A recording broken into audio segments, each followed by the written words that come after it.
The studio lights glimmered like restless stars as Kelly Clarkson stood backstage, one hand gripping her microphone, the other pressed to her heart to steady the thundering within her. To millions, she was the unstoppable force of sunshine, laughing, joking, singing her soul out on national television. But inside, beneath the glitter and applause, churned a storm she rarely let slip through the cracks.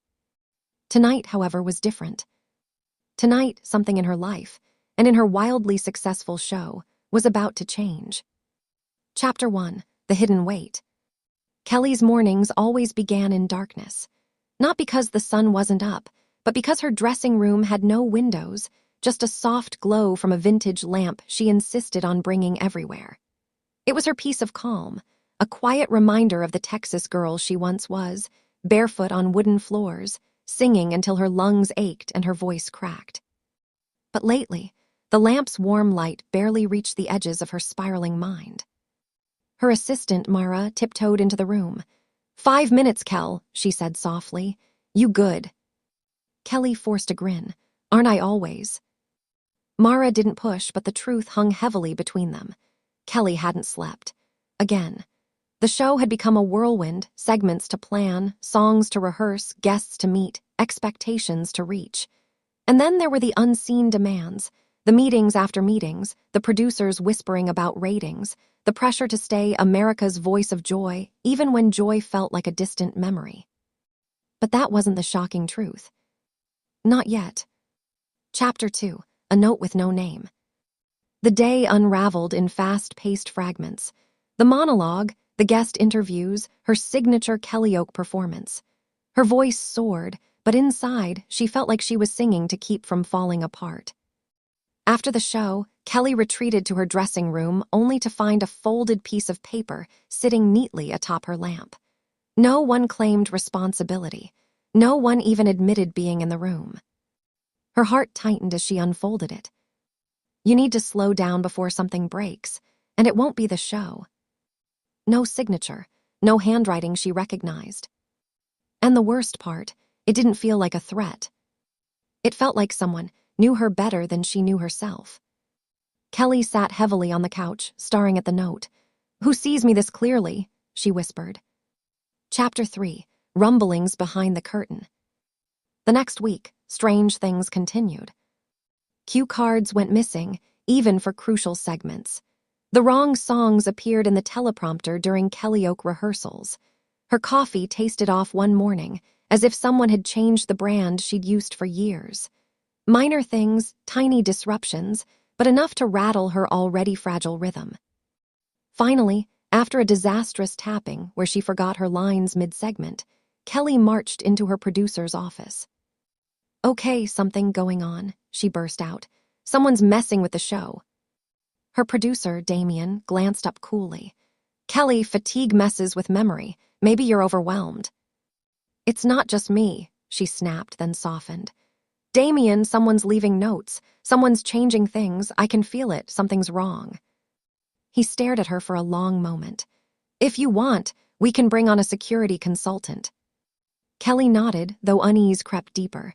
This wasn't just workplace chaos. It felt personal. Chapter 4: The Ghost of Her Past. The consultant arrived the next morning. A woman named Selene Alvarez, with sharp eyes and a calm that made Kelly instantly trust her. Selene listened intently as Kelly explained everything. "Has anyone from your past re-entered your life lately?" she asked. Kelly hesitated. The storm inside her churned. "My past is complicated," she said slowly. "There are people who might want attention, people who felt left behind, people who think the show changed me." "And did it?"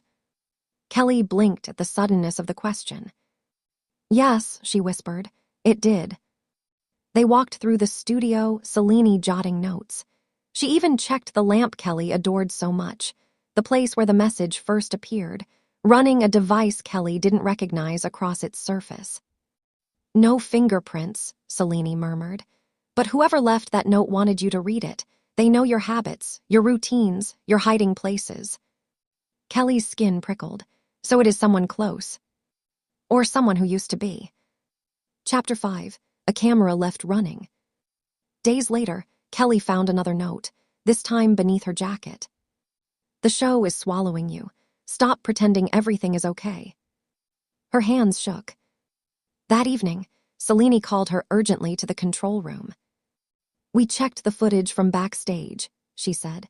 One camera kept recording after shutdown, accidentally or intentionally, we're not sure.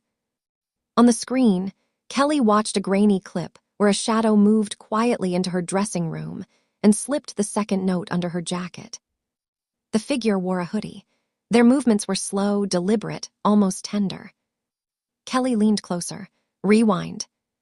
She noticed something, the way the person touched her jacket with familiarity, the way they paused by her lamp as though it meant something to them too. Her breath hitched. I think I know who that is. Chapter 6, The Confrontation. The next morning, Kelly found Alex Reed waiting outside her dressing room door.